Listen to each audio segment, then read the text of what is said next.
وأنعام ولكن لا تشعرون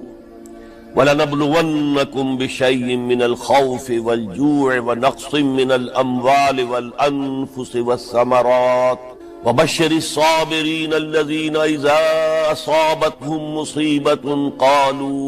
قَالُوا إِنَّا لِلَّهِ وَإِنَّا إِلَيْهِ رَاجِعُونَ أُولَٰئِكَ عَلَيْهِمْ صَلَوَاتٌ مِّن رَّبِّهِمْ وَرَحْمَةٌ وَأُولَٰئِكَ هُمُ الْمُهْتَدُونَ صدق اللہ العظیم۔ رب اشرح لی صدری ویسر لی امری واحلل عقدۃ من لسانی یفقہوا قولی۔ اللہم ربنا الہمنا رشدنا واعذنا من شرور انفسنا، اللہم ارنا الحق حقا وارزقنا اتباعہ وارنا الباطل باطلا وارزقنا اجتنابہ، آمین یا رب العالمین۔ معزز حاضرین اور محترم ناظرین و سامعین، السلام علیکم ورحمۃ اللہ وبرکاتہ۔ آج ہماری سہ روزہ تقاریر کی آخری کڑی ہے۔ آپ کو یاد ہوگا کہ سب سے پہلے خطاب میں ہم نے قرآن کا فلسفہ شہادت سمجھا، قرآن مجید میں یہ اصطلاح کس معنی میں آئی ہے، اور اس کے ساتھ ہی امت مسلمہ کا فرض منصبی، وَكَذَلِكَ جَعَلْنَاكُمْ أُمَّةً وَسَطًا لِتَكُونُوا شُهَدَاءَ عَلَى النَّاسِ وَيَكُونَ الرَّسُولُ عَلَيْكُمْ شَهِيدًا۔ تو اللہ کے دین کو بالفعل قائم کرنے کے لیے، تاکہ نوع انسانی پر ایک ابدی حجت قائم ہو جائے کہ اللہ کا دین قابل عمل ہے، اسے قائم کیا جا سکتا ہے، اور یہ بہترین سماجی نظام ہے، پولیٹیکو سوشو اکنامک سسٹم اس سے بہتر آج تک چشم فلک نے نہیں دیکھا۔ یہ حجت قائم کرنے کے لیے جن حضرات نے اپنی جانوں کا نذرانہ پیش کر دیا، گویا کہ وہ اللہ کے گواہ قرار پائے، ان کے لیے لفظ شہید استعمال کیا گیا۔ دوسرے لیکچر میں آپ کو یاد ہوگا کہ ہم نے یہ بات سمجھنے کی کوشش کی کہ جب اللہ کا دین جزیرہ نمائے عرب میں قائم ہو گیا، اور گویا کہ ہم کہہ سکتے ہیں کہ انقلاب محمدی علی صاحب الصلاۃ والسلام کی تکمیل ہو گئی، تو جیسے کہ ہر انقلاب کے ساتھ ہوتا ہے، اس کے بعد کچھ کاؤنٹر ریولوشنری موومنٹ شروع ہوئی۔ چنانچہ سب سے پہلے اندرون ملک عرب جھوٹے نبی کھڑے ہو گئے، نبوت کے جھوٹے دعوے دار، اور بہت سے لوگوں نے حکومت کو زکوٰۃ ادا کرنے سے انکار کر دیا، اور یہ فتنہ اتنا بڑا تھا کہ واقعہ یہ ہے کہ اگر اسے کرش نہ کر دیا جاتا تو انقلاب محمدی علی صاحب الصلاۃ والسلام اسی وقت ناکام ہو جاتا۔ یہ حضرت ابو بکر صدیق رضی اللہ تعالیٰ عنہ کے فضائل کا سب سے درخشاں باب ہے کہ انہوں نے اپنے عزم اور ہمت اور استقلال اور اللہ پر اعتماد، اللہ پر توکل اور بھروسے کے ساتھ ان دونوں فتنوں کو آئرن ہینڈ کے ساتھ کرش کر دیا، اور سال سوا سال ہی میں ان دونوں کاؤنٹر ریولوشنری موومنٹس کو ختم کر کے اس کے بعد انہوں نے جلد ہی اس نظام کا گویا کہ انچارج حضرت عمر رضی اللہ تعالیٰ عنہ کو بنا دیا کہ جو خلیفہ ثانی ہے۔ پھر ہم نے دیکھا کہ حضرت عمر کے زمانے میں رضی اللہ تعالی عنہ توسیع کا جو عمل ہے، توسیع انقلاب محمدی کا عمل بڑی تیز رفتاری کے ساتھ جاری ہوا، فتوحات کا سیلاب آیا، ایران پوری سلطنت تہس نہس ہو کر رہ گئی، اس کے پرچے اڑ گئے، سلطنت روما اپنے تمام شمالی افریقی مقبوضات سے محروم، مغربی ایشیا سے اسے بے دخل کر دیا گیا، صرف وہ یورپ کے اندر محدود ہو کر رہ گئی۔ اب ظاہر بات ہے کہ اس کے خلاف بھی تو پھر رد عمل ہونا تھا، کاؤنٹر ریولوشنری موومنٹس اٹھنی تھی۔ تو سب سے پہلے حضرت عمر رضی اللہ تعالی عنہ کی خلافت اور اس کے چراغ کو بجھانے کے لیے ایران کی طرف سے رد عمل ظاہر ہوا۔ ہرموزان جو ایک بڑا ان کا جرنیل تھا، اس کی سازش اور ابو لولو فیروز کے ذریعے سے حضرت عمر رضی اللہ تعالی عنہ کو شہید کر دیا گیا۔ سمجھا یہ گیا تھا کہ یہ ساری عمارت شاید اسی شخصیت کی بل پر کھڑی ہے، لہذا جب میدان سے حضرت عمر ہٹ جائیں گے تو یہ خلافت کی پوری عمارت جو ہے وہ زمین بوس ہو جائے گی۔ لیکن معلوم ہوا یہ عمارت محمد کی بنائی ہوئی تھی صلی اللہ علیہ وسلم۔ کھنڈر بتا رہے ہیں عمارت عظیم تھی، بڑی عظیم عمارت تھی جو حضور نے تعمیر کی تھی، لہذا حضرت عمر کی شہادت سے کوئی فرق واقع نہیں ہوا۔ حضرت عثمان رضی اللہ تعالی عنہ آ گئے میدان میں، اور میں بتا چکا ہوں آپ کو کہ ان کے دور خلافت کے جو 12 سال ہیں، ان میں سے پہلے 10 سال بالکل حضرت عمر فاروق رضی اللہ تعالیٰ عنہ کی خلافت کے دور کی مثال ہے۔ اسی تیزی کے ساتھ انقلاب جو ہے آگے بڑھ رہا تھا، فتوحات کا دائرہ پھیل رہا تھا اور اندرون ملک پورا امن، سکون، اطمینان اور چین تھا۔ لیکن ان کی دور خلافت کے آخری دنوں میں اب یہودیوں کی طرف سے رد عمل اور ایک کاؤنٹر ریولوشنری موومنٹ عبداللہ ابن سبا کے ذریعے سے، کہ جس نے اسلام کا لبادہ اوڑھا اور منافقت کے پردے کے ساتھ وہ عالم اسلام میں داخل ہوا، اور اس نے چونکہ دیکھ لیا کہ پرانی چپقلش ہے، پرانی چشمک ہے جو قریش کے دو بڑے قبیلوں کے مابین یا دو بڑے گھرانوں کے مابین چلی آ رہی تھی، بنو ہاشم، بنو امیہ۔ تو پہلے دو خلفاء جو تھے وہ نہ بنو ہاشم سے تھے نہ بنو امیہ سے تھے۔ حضرت ابو بکر صدیق بنو تیم سے تھے، حضرت عمر بنی عدی میں سے تھے، لیکن حضرت عثمان اب بنو امیہ میں سے تھے۔ اس کو انہوں نے گویا کہ دکھتی رگ بنا کر پکڑا اور پروپیگنڈا شروع کیا کہ خلافت تو بنو ہاشم کا حق ہے، کیونکہ حضور ہاشمی تھے صلی اللہ علیہ وسلم۔ تو گویا کہ عثمان غاصب ہیں رضی اللہ تعالی عنہ، بلکہ ان سے دونوں پہلو جو تھے حضرت عمر اور حضرت ابو بکر وہ بھی غاصب ہیں۔ اس کے ساتھ ہی فتنے کی مختلف شکلیں انہوں نے شروع کی۔ یہ الفتنۃ الکبریٰ کہلاتا ہے ہماری تاریخ میں، عظیم ترین فتنہ،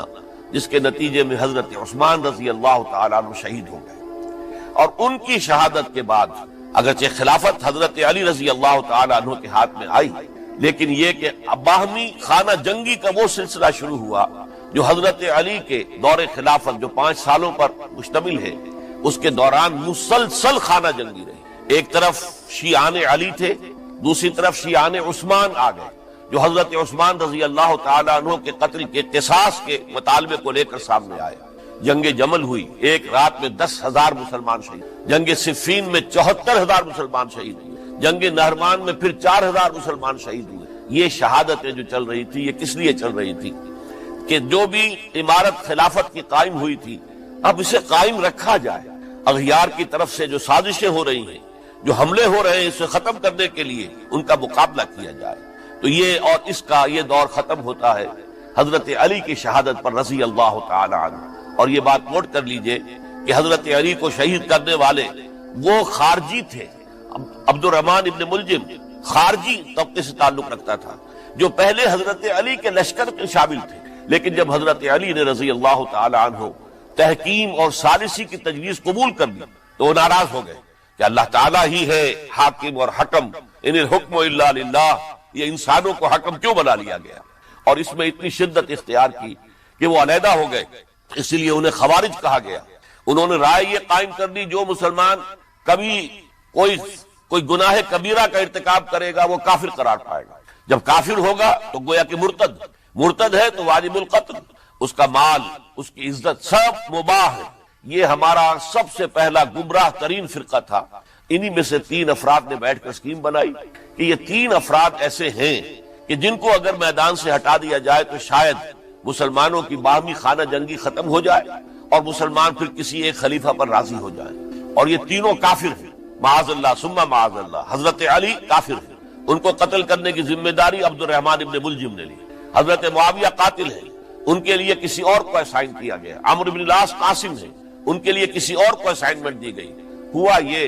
کہ حضرت عمرو بن العاص وہ تو اس روز فجر کی نماز میں آئے نہیں، ان کی جگہ جو امام تھا وہ شہید کر دیا گیا۔ حضرت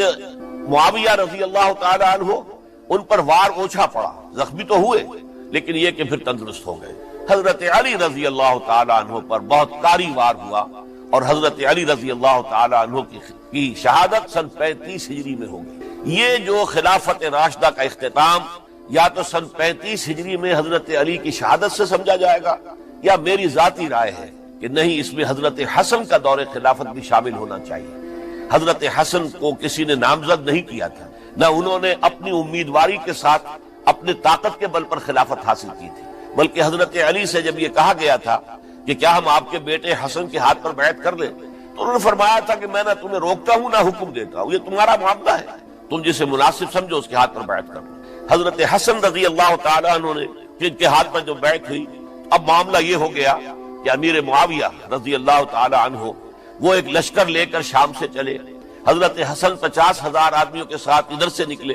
لیکن یہ ہے کہ انہیں محسوس ہو گیا تھا کہ میرے ساتھیوں میں ایسا فسادی عنصر بھی موجود ہے جو عبداللہ ابن سبا کے ساتھیوں میں سے، کہ وہ کسی اچھے کام کو پسند نہیں کرتا، لہذا انہوں نے پھر صلح کی پیشکش کی حضرت معاویہ کو پیغام بھیجا کہ میں مصالحت چاہتا ہوں، بتائیے شرائط کیا ہے۔ حضرت معاویہ نے بلینک پیپر بھیج دیا، سادہ کاغذ، کہ آپ جو شرائط چاہیں اس پر لکھ دیں، وہ مجھے قبول ہو۔ حضرت حسن نے رضی اللہ تعالیٰ عنہ شرائط لکھ دی، حضرت معاویہ نے قبول کر لی، تو حضرت حسن دستبردار ہو گئے خلافت کے دعوے سے، اور اس کے بعد پھر حضرت امیر معاویہ کی خلافت کی بیعت کی گئی۔ اس سے پہلے انہوں نے خلافت کی بیعت نہیں لی۔ یہ ہے سن 41 ہجری، اور اسے عام الجماع کہا جاتا ہے، یعنی یہ اختتام ہے مسلمانوں کی خانہ جنگی کے دور کا۔ پھر جمعیت ایک ہو گئی، پھر عالم اسلام متحد ہو گیا۔ اب پورا کا پورا عالم اسلام حضرت امیر معاویہ کے زیر خلافت۔ اور حضرت امیر معاویہ کون ہے؟ وہ خود ایک صحابی رسول ہے، جلیل القدر صحابی رسول ہے۔ اور آپ کو میں نے کل بھی بتایا تھا کہ حضرت معاویہ رضی اللہ تعالیٰ عنہ کی ایک ہمشیرہ ام حبیبہ رضی اللہ تعالیٰ عنہ حضور کے ازواج مطہرات میں سے ہیں، تو حضور کے گویا کے برادر نسبت ہی ہوئے۔ جو چند لوگ جو وحی کے لکھنے پر جو کاتبین وحی جو حضور نے مقرر کیے تھے، ان میں سے ایک حضرت معاویہ بھی ہے۔ پھر حضرت معاویہ کے لیے حضور کی دعا ہمیں ملتی ہے، اللہم اجعلہ ہادیا مہدیا، اے اللہ اسے ہادی ہدایت دینے والا بنا دے، اور مہدی بنا دے جو ہدایت یافتہ ہو۔ تو یہ ان کی شان ہے۔ اور پھر یہ کہ ان کے زمانے میں جب عالم اسلام متحد ہو گیا، داخلی خلفشار ختم ہو گیا، تو فتوحات کا سلسلہ بھی دوبارہ جاری ہو گیا۔ حضرت علی رضی اللہ تعالیٰ عنہ کے 5 سالہ دور خلافت میں کوئی توسیع نہیں ہو سکی تھی دارالاسلام کی، کوئی مزید علاقے جو ہیں سلطنت اسلامی میں شامل نہیں کیے جا سکے تھے، اس لیے کہ سارا معاملہ تو داخلی خلفشار کا تھا۔ جو خانہ جنگی ہو رہی تھی، ایک دوسرے کی تیروں اور تلواروں اور نیزوں سے 1 لاکھ کے قریب مسلمان ختم ہو گئے تھے، تو اندر سے گویا کہ موشن ٹوٹ گیا اس سیلاب کا۔ تو سیلاب پھر دوبارہ جب امت جمع ہو گئی عام الجماع کے بعد، تو حضرت معاویہ رضی اللہ تعالیٰ عنہ ان کا دور خلافت اب 20 برس ہے، اندازہ کیجیے۔ یہ پورے 20 برس کوئی اندرونی خلفشار نہیں ہوا، کوئی جھگڑا نہیں ہوا، کوئی فساد نہیں ہوا، بلکہ جو فتوحات کا دائرہ تھا شروع ہو گیا۔ مکران اور سندھ کے علاقے فتح ہوئے، کابل اور یہ افغانستان کا علاقہ فتح ہوا، ترکستان کے علاقوں کے اندر پیش قدمی، ادھر یہ کہ قیصر سلطنت روما کا اس کے مرکزی شہر قسطنطنیہ پر حملہ کیا گیا، جس کے لیے کہ حضور کی حدیث موجود تھی پیشن گوئی کے طور پر، اول جیش یغزو مدینۃ القیصر مغفورون لہم۔ حضور نے فرمایا تھا کہ جو پہلا لشکر قیصر کے شہر پر حملہ کرے گا تو وہ سب کے سب وہ مغفرت پا جائیں گے، اللہ تعالیٰ ان کی مغفرت فرما دے گا۔ اگرچہ کامیابی نہیں ہوئی، لیکن اس پیشن گوئی کی وجہ سے آپ کو معلوم ہے کہ حضرت ایوب رضی اللہ تعالی عنہ ان کو بھی اس پیشن گوئی کی وجہ سے، حالانکہ 90 برس سے اوپر عمر تھی، لیکن وہ بھی کہا انہوں نے کہ میں بھی اس میں جانا چاہتا ہوں، چنانچہ اس لشکر میں گئے، وہی فوت ہوئے۔ بہرحال یہ سارے کارنامے اپنی جگہ پر، امن و امان اپنی جگہ پر، اس کے باوجود اہل سنت والجماعت حضرت معاویہ کے دور خلافت کو خلافت راشدہ میں شامل نہیں سمجھتے۔ اس کی وجہ کیا ہے؟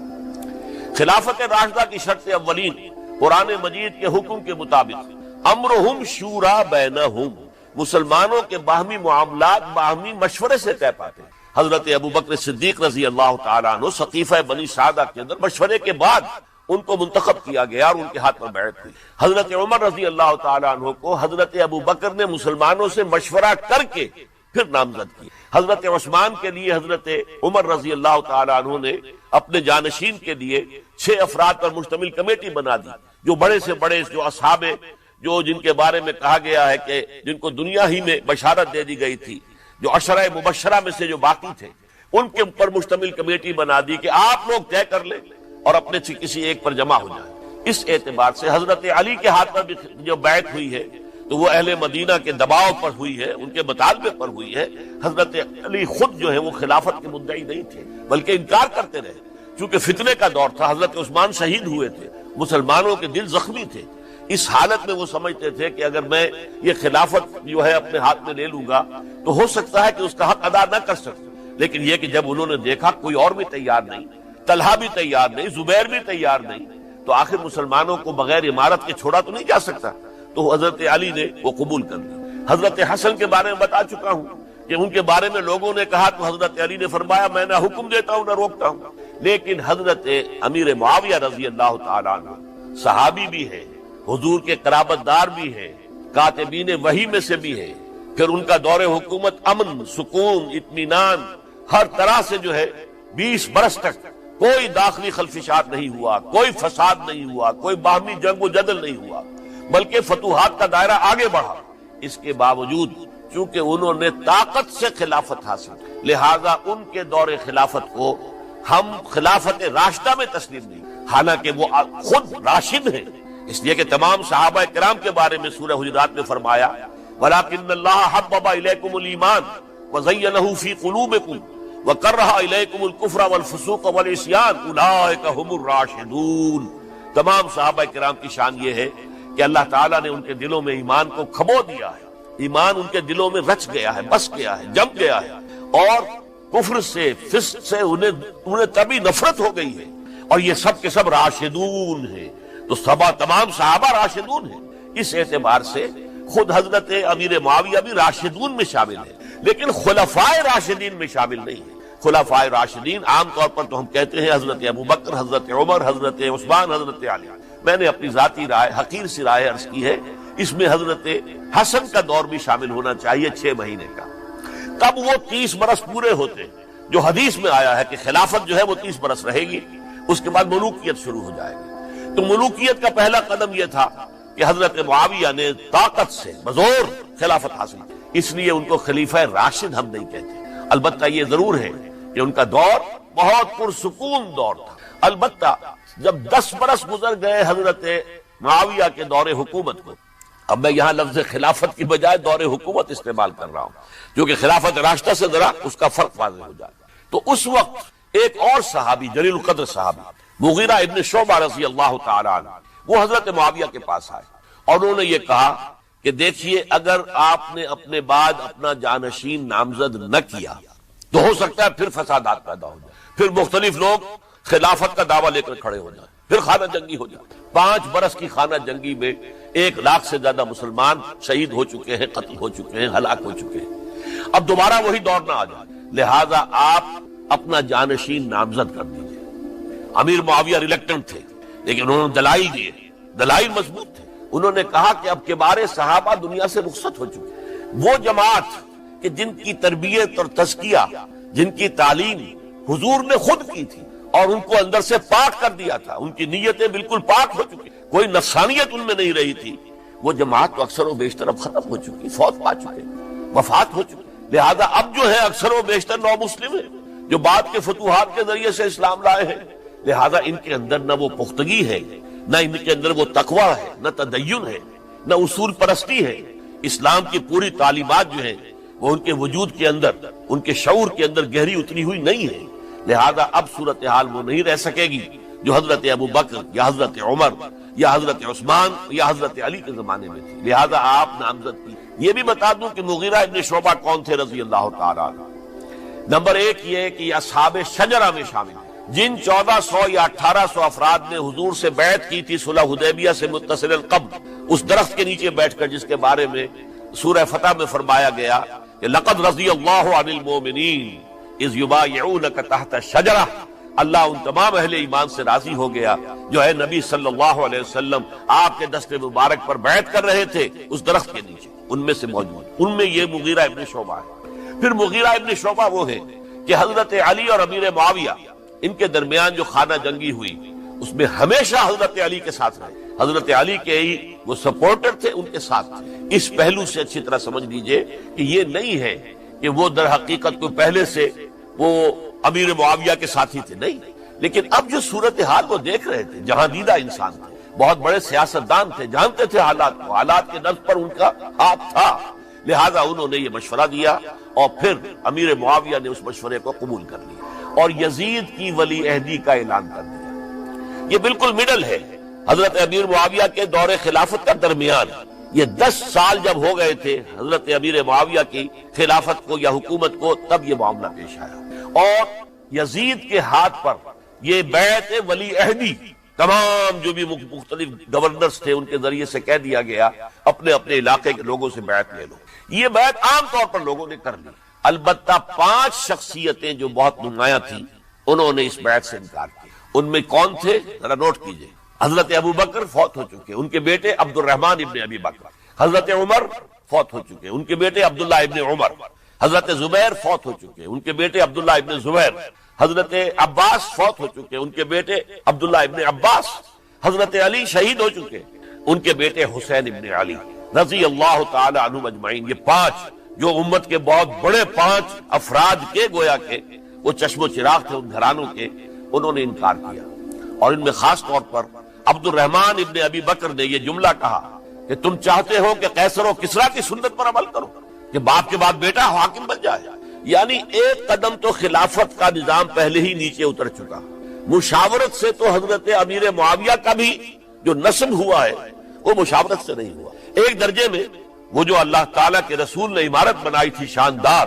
اس خلافت کا جو سیاسی نظام تھا، اس میں ایک تو کڑی آ چکی زوال کی کہ ایک شخص نے طاقت کے ذریعے سے خلافت حاصل کی۔ اب اس کی اگلی کڑی لانا چاہتے ہو کہ قیصر و کسریٰ کے طریقے سے خاندان کے اندر، ایک قبیلے کے اندر یہ خلافت جو ہے یا حکومت جو ہے نسل بعد نسل، باپ کے بعد بیٹا اور بیٹے کے بعد پوتا، اس کو ہم کبھی گوارا نہیں کریں۔ حضرت امیر معاویہ بہت دانشمند انسان تھے، انہوں نے ان پانچوں حضرات پر کوئی تشدد نہیں کیا، کوئی جبر نہیں کیا، بلکہ رہنے دیا، ٹھیک ہے یہ بیعت نہیں کر رہے، ابھی تو بیعت ولی عہدی ہے، کوئی حرج نہیں۔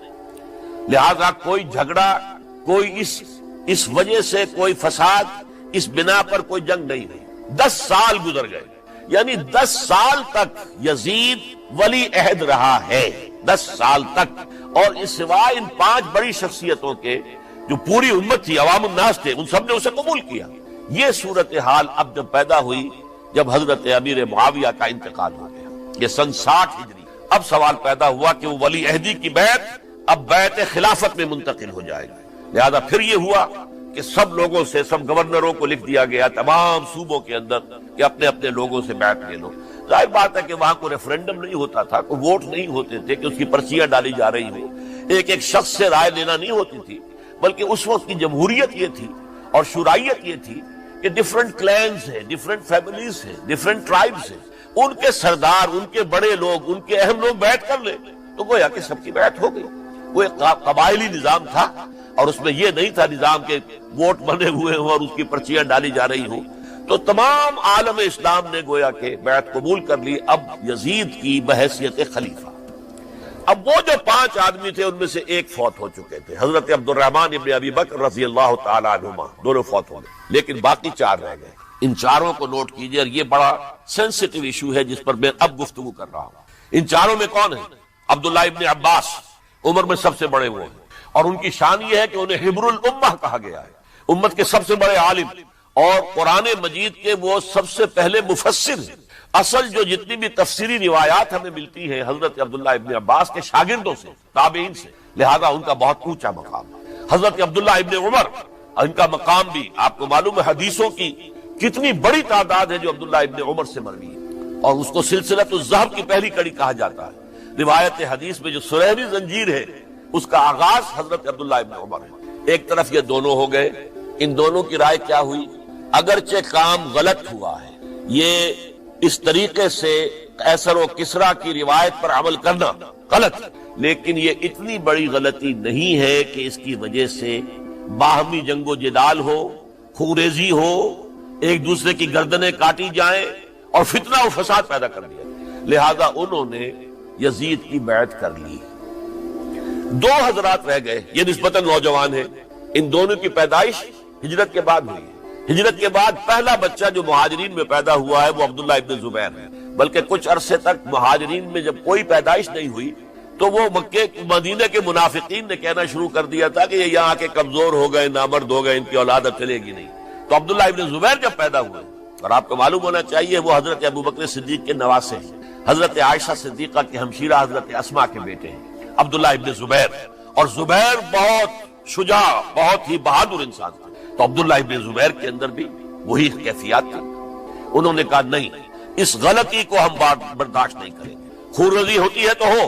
لیکن ہم اسلامی نظام کو نیچے اترتا ہوا نہیں دیکھ سکتے۔ جیسے کبھی حضرت ابوبکر نے فرمایا تھا ایبدل الدین وانا حی، کیا دین میں ترمیم اور تنسیخ کر دی جائے گی، دین کو بدل دیا جائے گا، دین میں تحریف کر دی جائے گی جبکہ میں ابھی زندہ ہوں۔ میں جیتے جی یہ نہیں ہونے دوں گا۔ حضرت عبداللہ ابن زبیر کی یہ رائے ہوئی، وی ہیو ٹو چیلنج، ہم مقابلہ کریں گے،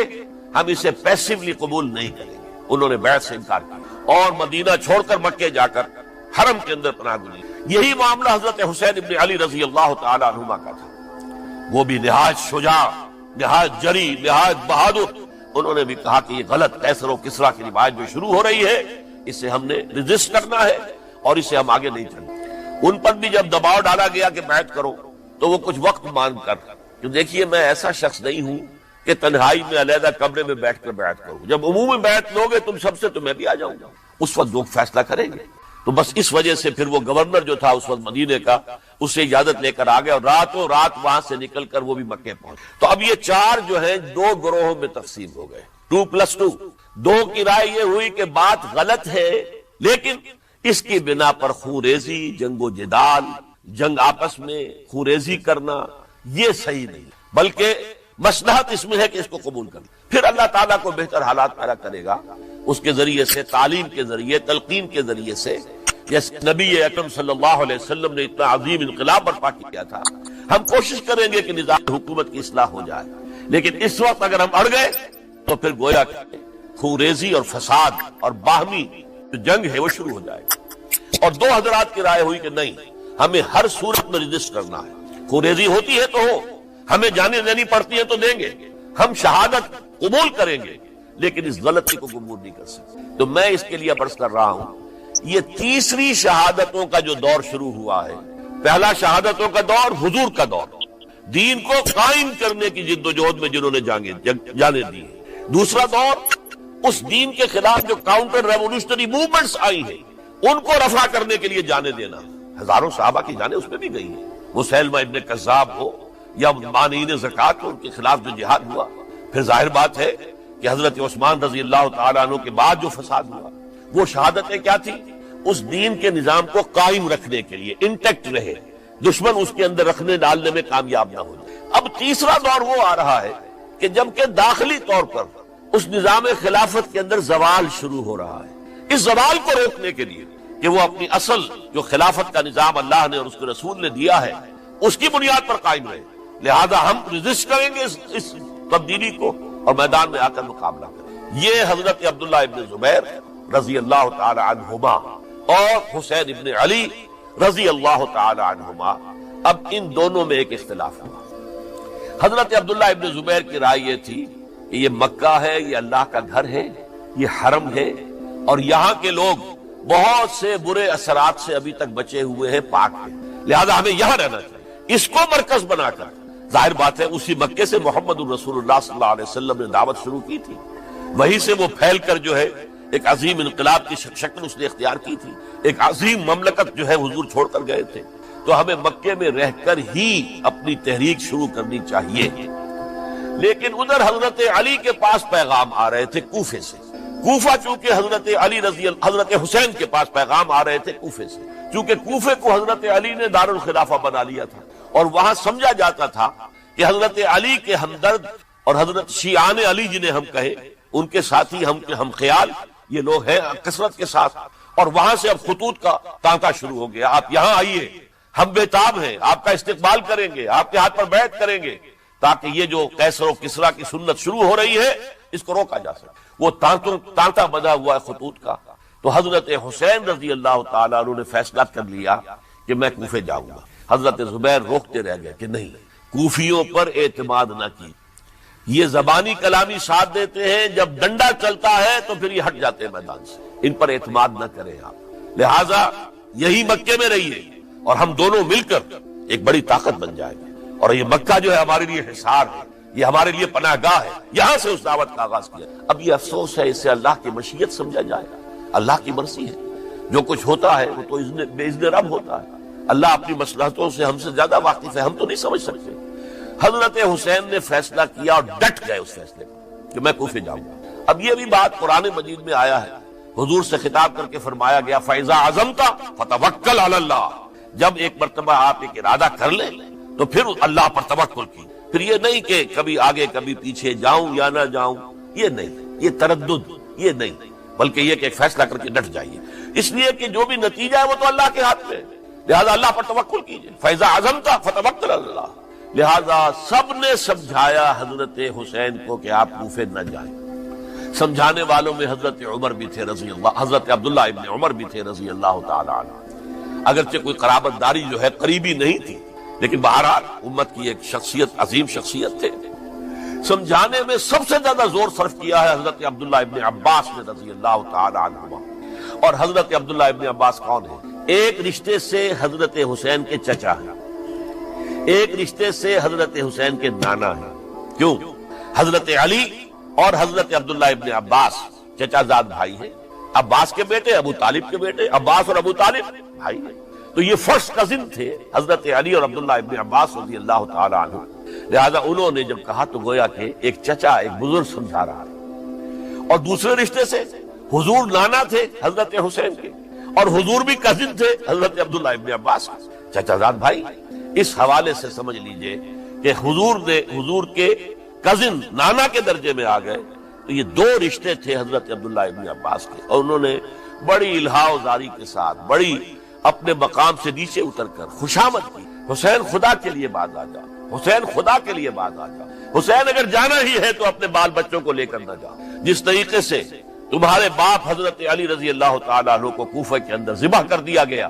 کہیں ایسا نہ ہو کہ تمہیں بھی تمہارے بال بچوں کے سامنے ذبح کر دیا، باز آ جاؤ۔ لیکن حضرت حسین اب اللہ کی طرف سے ان کے دل میں ایک ارادہ پختہ ہو چکا تھا، اور انہوں نے حضرت مسلم بن عقیل کو بھیجا تھا کہ جاؤ میری طرف سے کوفے والوں سے بیعت لے اور پھر مجھے اطلاع دو۔ وہ گئے، وہاں 12,000 افراد نے بیعت کر لی۔ اب ان کا خط آ گیا کہ یہاں تو فضا بالکل ہموار ہے، اتنے لوگوں نے بیعت کی ہے، باقی بھی جیسے ہی آپ سامنے آ جائیں گے سب بیعت کر لیں گے۔ لہذا یہاں پر وہ ریزسٹنس کے لیے گویا کہ ہمارے پاس طاقت اس کوفے کے اندر بہت مضبوط طاقت ہوگی کہ ہم یزید کی حکومت کے خلاف ریزسٹ کر سکیں۔ اس کے بعد ہوا کیا؟ یزید نے عبید اللہ ابن زیاد کو گورنر بنا کر بھیج دیا۔ یہ شخص تھا بہت ڈنڈا چلانے والا، اس نے سختیاں شروع کی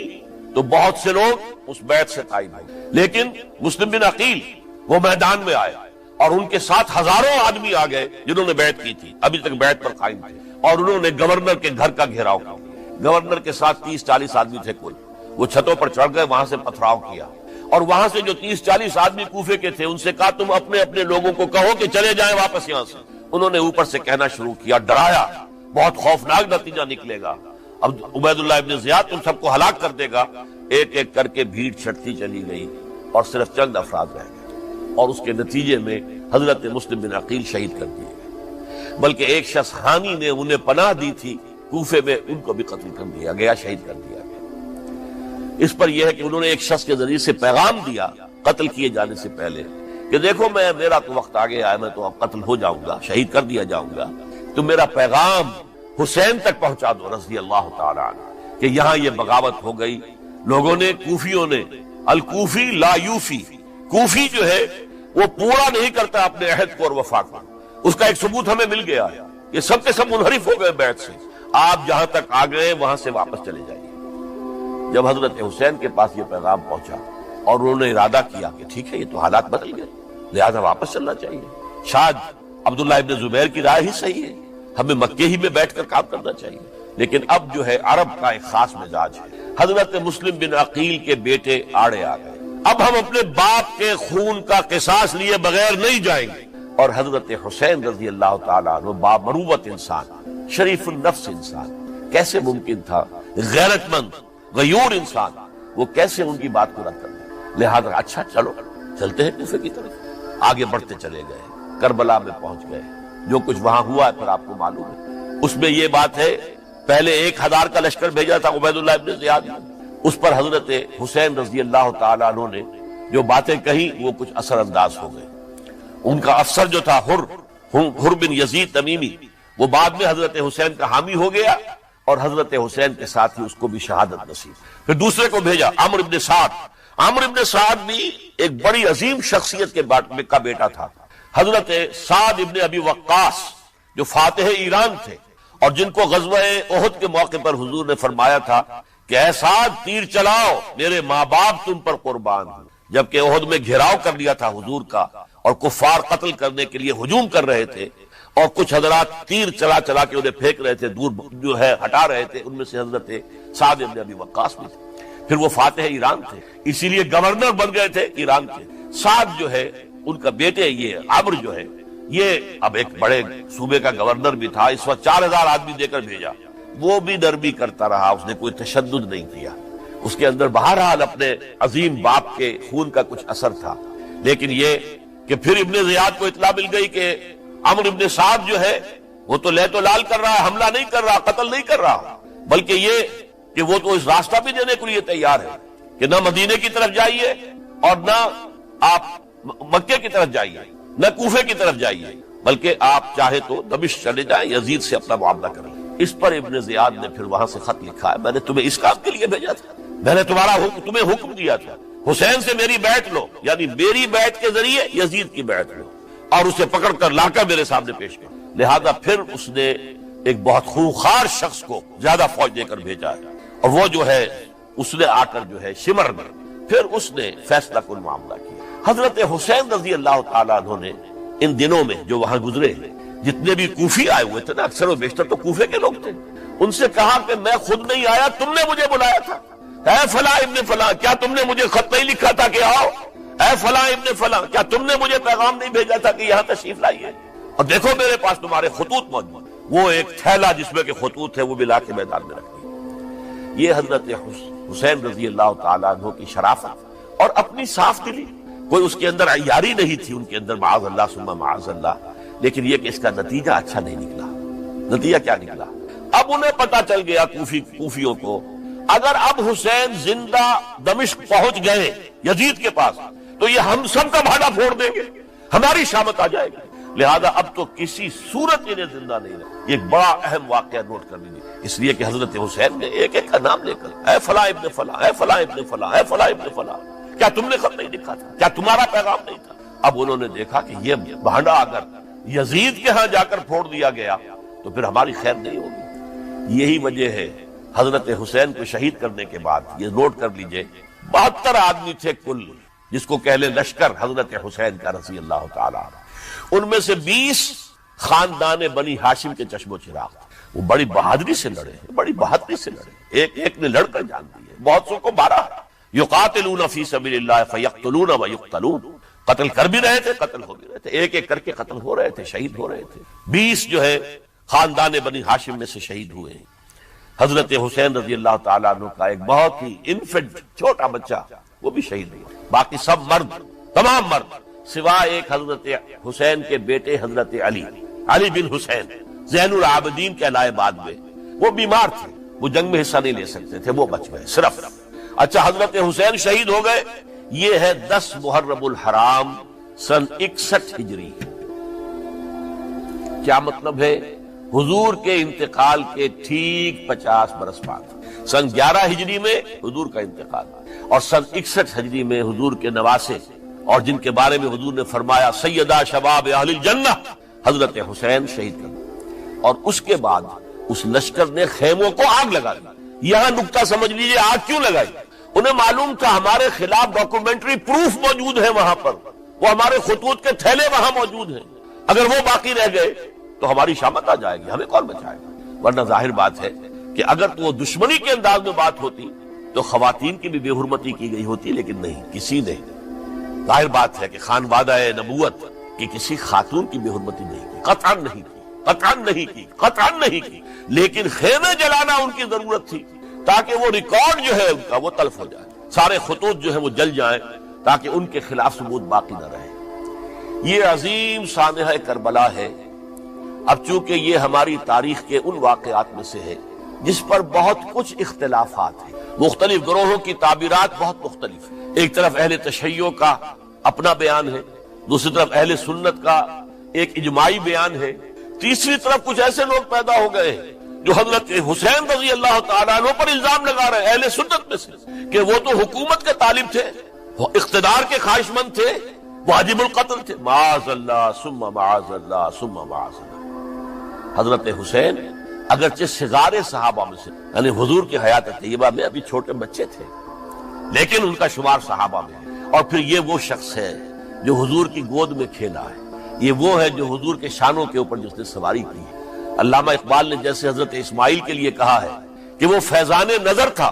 یا کہ مکتب کی کرامت تھی، سکھائے کس نے اسماعیل کو آداب فرزندی۔ ظاہر بات ہے حضرت اسماعیل کسی اسکول اور مدرسے دارالعلوم میں پڑھے نہیں تھے کہ وہاں پتہ چلتا کہ والد کا حق کیا ہے۔ یہ فیضان نصر تھا، ابراہیم کی نگاہ کا یہ فیضان تھا کہ بیٹے کے اندر وہ جذبہ پیدا ہوا کہ یا ابت افعل ما تؤمر،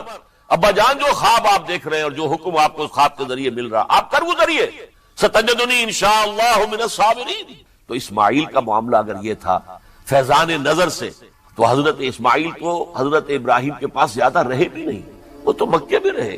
حضرت عثمان جو حضرت ابراہیم تو شام میں رہتے تھے، کبھی کبھی آ جاتے تھے، بس اس سے زیادہ معاملہ نہیں تھا۔ وہ فیضان نظر حضرت اسماعیل کو تھا، تو حضور صلی اللہ علیہ وسلم کا فیضان نظر کتنا ہوگا اس کا آپ اندازہ کیجئے۔ یہ کوئی جنگ اقتدار نہیں تھی، معاذ اللہ ثم معاذ اللہ ثم معاذ اللہ، بلکہ انہوں نے اپنا ایک فرض منصبی سمجھا ہے کہ میرے نانا کا لایا ہوا نظام اور اس کے اصول اب ٹوٹ رہے ہیں۔ جیسے حضرت ابوبکر کا قول میں نے آج بھی آپ کو سنایا، ایبدل الدین وانا حی، کیا دین میں ترمیم اور تنسیخ کی جائے گی، دین کی باتوں کو بدل دیا جائے گا جبکہ میں ابھی زندہ ہوں۔ اسی طریقے سے گویا کہ زبان حال سے حضرت حسین اور عبداللہ ابن زبیر رضی اللہ تعالی عنہم ان دونوں نے یہ فیصلہ کیا کہ ہم روکیں گے اس کو۔ آپ اختلاف کر سکتے ہیں کہ حضرت حسین کی رائے صحیح تھی یا حضرت عبداللہ ابن عباس کی رائے صحیح تھی، یہ کہہ سکتے ہیں آپ، لیکن کسی کی نیت پر حملہ نہیں کر سکتے۔ اسی طریقے سے بعض لوگ جو ہے حضرت عبداللہ ابن عباس، عبداللہ ابن عمر، ان کی نیتوں پر حملہ کرتے، ان کو تو یزید نے دولت سے خرید لیا تھا، معاذ اللہ ثم معاذ اللہ ثم معاذ اللہ۔ یہ دونوں جلیل القدر صحابہ ہیں، یہ تو صغار صحابہ میں سے نہیں ہے، یہ جوان تھے پورے حضور کے زمانے میں، جنگوں میں حصہ لیا ہے۔ حضرت عبداللہ ابن عمر نے، عبداللہ ابن عباس نے رضی اللہ تعالیٰ عنہما، انہیں کوئی رقم نہیں خرید سکتی تھی، کوئی دولت نہیں خرید سکتی، جو رائے انہوں نے قائم کی دیانتاً قائم کی۔ اور ہمارے ہاں اصول یہ ہے کہ جب کوئی نئی صورتحال پیدا ہو جائے اور اجتہاد کی ضرورت پیش آ جائے اور پوری کوشش کر کے مجتہد اجتہاد کر رہا ہے، تو اگر اسے غلطی بھی ہو جائے، مجتہد مخطی خطا کار، اس کو بھی اکیرا ثواب ملتا ہے، اور مجتہد مصیب وہ مجتہد کے جس کی رائے صحیح، جس کا فیصلہ صحیح، اسے دوہرا ثواب ملتا ہے۔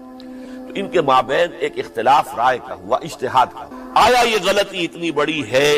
کہ امت میں تفرقہ پیدا کیا جائے، امن و امان کو برباد کیا جائے، خوریزی کا بازار گرم کیا جائے، یا نہیں؟ دو کی رائے یہ ہوئی، ان کی مخلصانہ رائے تھی، ان کی دیانت دارانہ رائے تھی، ہم ان کی نیت پر حملہ نہیں کر سکتے، آپ اختلاف کرنا چاہے تو کیجئے۔ اسی طرح حضرت عبداللہ ابن زبیر اور حضرت حسین ابن علی رضی اللہ تعالی عنہ، ظاہر بات ہے کہ ان کا بھی ایک اجتہادی رائے تھی کہ نہیں، یہ دین کے نظام کے اندر بہت بڑا رکھنا پڑ رہا ہے، یہ تو اب قیصر و کسریٰ کی سنت شروع ہو رہی ہے، یہ اسلام کے دین کے اوپر طریقہ نہیں، عمل نہیں ہو رہا ہے، تو ہم اسے اپنی جانوں کا نذرانہ دے کر بھی اسے روکنے کی کوشش کریں گے، رکے نہ رکے ہم اپنی جانیں دے دیں۔ یہ بھی دیانت دارانہ رائے تھی، مخلصانہ رائے تھی، ان کی نیت پر کوئی حملہ کم سے کم اہل سنت والجماعت میں سے کسی شخص کو حق نہیں ہے، اس لیے کہ اہل سنت والجماعت کا کہنا یہ ہے الصحابۃ کلھم عدول، صحابہ جتنے بھی ہیں وہ سب کے سب عدول ہیں، ان میں بدنیتی نہیں آ سکتی، خطا ہو سکتی۔ اہل سنت کے نزدیک معصومیت خاصہ نبوت ہے، نبوت ختم ہو گئی محمد رسول اللہ صلی اللہ علیہ وسلم پر، آپ کے بعد معصوم کوئی نہیں، ابو بکر بھی معصوم نہیں، عمر بھی معصوم نہیں، عثمان بھی معصوم نہیں، علی بھی معصوم نہیں رضی اللہ تعالیٰ عنہ اجمعین۔ تو معصوم کون ہوا؟ عبداللہ ابن عباس بھی معصوم نہیں، عبداللہ ابن زبیر بھی جو ہے معصوم نہیں، حسین ابن علی بھی معصوم نہیں، اسی طریقے سے عبداللہ ابن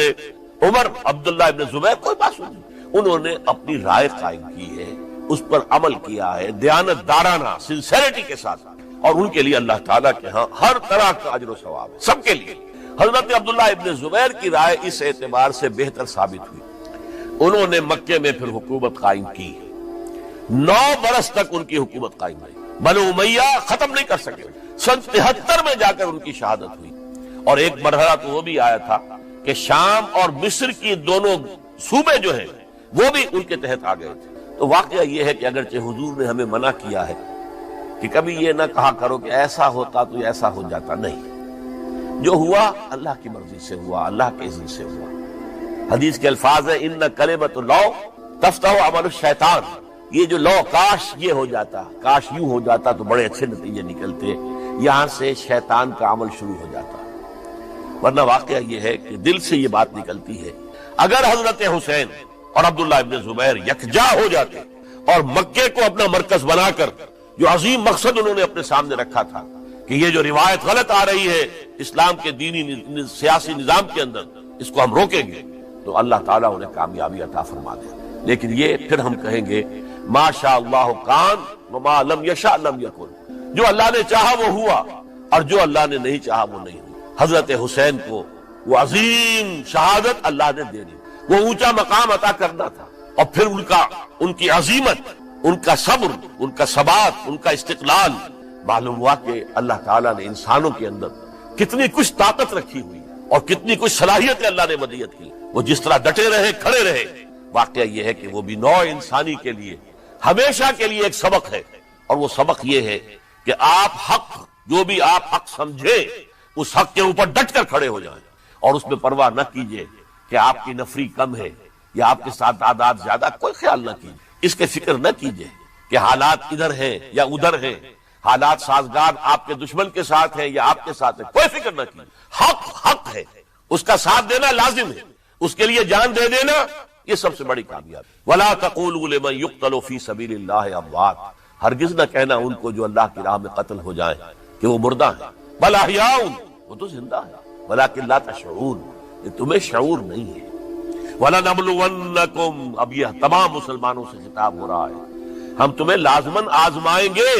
بِشَيْءٍ مِّنَ الْخَوْفِ، خوف سے، وَالْجُوعِ، اور بھوک اور فقر و فاقے سے۔ حضرت حسین اور ان کے ساتھیوں کو پیاس کے ذریعے سے آزمایا گیا، حالانکہ دریا دور نہیں ہے لیکن پانی بند کر دیا گیا، کیسی کیسی شدت اور کیسے کیسے سخت حالات کا سامنا کیا، لیکن جھکے نہیں، گردن نہیں جھکی، ڈٹے رہے اپنے موقف۔ وَلَنَبْلُوَنَّكُمْ بِشَيْءٍ مِّنَ الْخَوْفِ وَالْجُوعِ وَنَقْصٍ مِّنَ الْأَمْوَالِ وَالْأَنفُسِ وَالثَّمَرَاتِ، اور ہم تمہیں جانی اور مالی نقصانات کے ذریعے سے آزمائیں گے۔ وَبَشِّرِ الصَّابِرِينَ، اور اے نبی بشارت دے دیجئے صبر کرنے والوں، الذین اذا اصابتہم مصیبت، وہ کہ جن کو اگر کوئی مصیبت آئے، ان پر نازل ہو جائے، قالوا، تو وہ کہیں گے انا للہ و انا الیہ راجعون، ہم اللہ ہی کے ہیں، اللہ ہی کی طرف ہمیں لوٹ جانا ہے۔ اولئک علیہم صلوات من ربہم ورحمہ، یہ ہے وہ جن پر ان کے رب کی طرف سے صلوات ہے، درود ہے اور رحمت ہے، واولئک هم المہتدون، اور یہی ہدایت یافتہ ہے۔ اللہم ربنا اجعلنا منہم، اللہم ربنا اجعلنا منہم، میرے اور آپ کے لیے سبق یہ ہے، صرف حضرت حسین کا کوئی دن بنا لینا یہ نہیں، ٹھیک ہے یاد تازہ کیجئے، بہت اچھی بات ہے، لیکن اس کا نتیجہ یہ نکلنا چاہیے کہ اگر حضرت حسین نے اپنی ہی نہیں، اپنے خاندان کی، اپنے اعزاء و اقربا کی، اپنے ساتھیوں کی جانوں کی قربانی پیش کر دی حق کے لیے، تو ہمیں بھی فیصلہ اور سبق یہ لینا چاہیے کہ ہمیں حق کا ساتھ دینا ہے، ہر چہ بادہ باد، چاہے اس کے نتائج کچھ بھی۔